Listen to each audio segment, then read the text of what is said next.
بسم اللہ الرحمن الرحیم۔ السلام علیکم۔ ایک گرلز کالج میں سرکاری تفتیش آئی اور کالج کے سارے کلاسز میں گھوم گھوم کر لڑکیوں کے بیگ کی تلاشی کرنے لگی۔ ایک ایک لڑکی کے بیگ کی تفتیش کی گئی۔ کسی بھی پرس میں کتابیں، کاپیاں اور لازمی اوراق کے علاوہ کوئی ممنوع شے پائی نہیں گئی۔ البتہ ایک آخری کلاس باقی رہ گئی تھی اور یہی جائے حادثہ تھا۔ حادثہ کیا تھا اور کیا پیش آیا؟ تفتیشی کمیٹی ہال میں داخل ہوئی اور ساری لڑکیوں سے گزارش کی کہ تفتیش کے لیے اپنا اپنا پرس کھول کر سامنے رکھیں۔ ہال کے ایک کنارے ایک طالبہ بیٹھی تھی۔ اس کی پریشانی بڑھ گئی تھی۔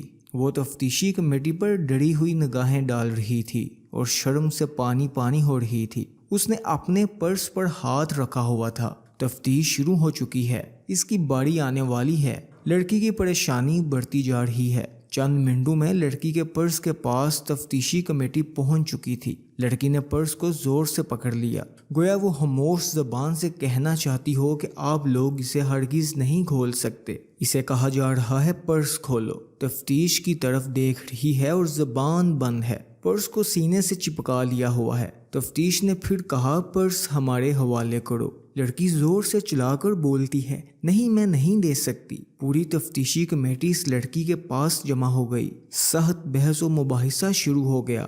حال کی ساری طالبات پریشان ہیں۔ آخر راز کیا ہے؟ حقیقت کیا ہے؟ بالآخر لڑکی سے اس کا پرس چھین لیا گیا۔ ساری لڑکیاں خاموش، لیکچر بند، ہر طرف سناٹا چھا چکا ہے۔ پتہ نہیں کیا ہوگا، پرس میں کیا چیز ہے۔ تفتیشی کمیٹی طالبہ کا پرس لیے کالج کے آفس میں گئی۔ طالبہ آفس میں آئی، ادھر اس کی آنکھوں سے آنسوؤں کی بارش ہو رہی تھی۔ سب کی طرف غصے سے دیکھ رہی تھی کہ بڑے مجمع کے سامنے اسے رسوا کیا گیا تھا۔ اسے بٹھایا گیا۔ کالج کی ڈائریکٹر نے اپنے سامنے پرس کھلوایا۔ طالبہ نے پرس کھولا۔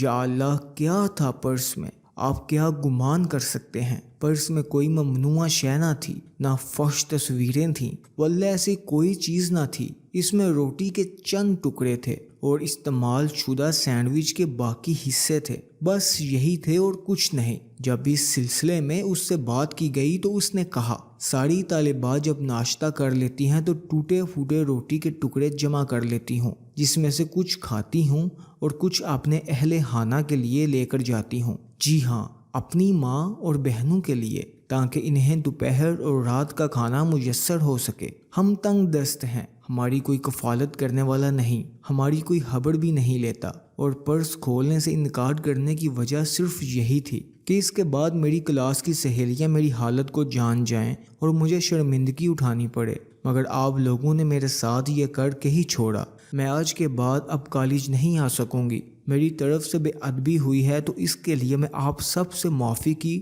درخواست گار ہوں۔ یہ دل دوز منظر کیا تھا کہ سب کی آنکھیں ڈبڈبا گئیں اور سب نے اس طالبہ کو روکنے کی بہت کوشش کی، مگر اس دن کے بعد سے وہ طالبہ کبھی کالج میں نظر نہیں آئی۔ ہمارے معزز ناظرین، اپنے ارد گرد اہل و عیال کی طرف نظریں لازمی کیا کیجیے، شاید آپ کو بھوک سے زیادہ مل گیا ہو اور کسی کو بھوک کے مطابق بھی نہ ملے۔ اللہ حافظ۔